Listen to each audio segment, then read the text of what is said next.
Ramil İzayevin elədiyi haqsızlıqları, oradakilərin elədiyi haqsızlıqları, yəni bu qədər mi görmürsünüz siz?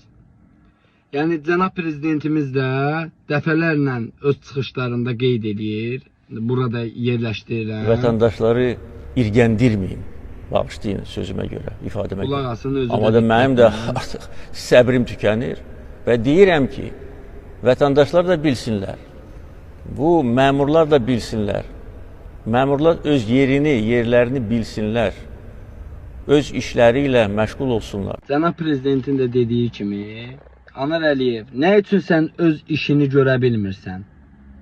Niyə bu qədər qanunsuzluqları göz ardına qoyursan? Baxın, burada açıb bir-bir göstərərəm. Neçə dəfələrlə yatışlarım olub.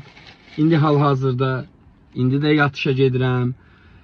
Hal-hazırda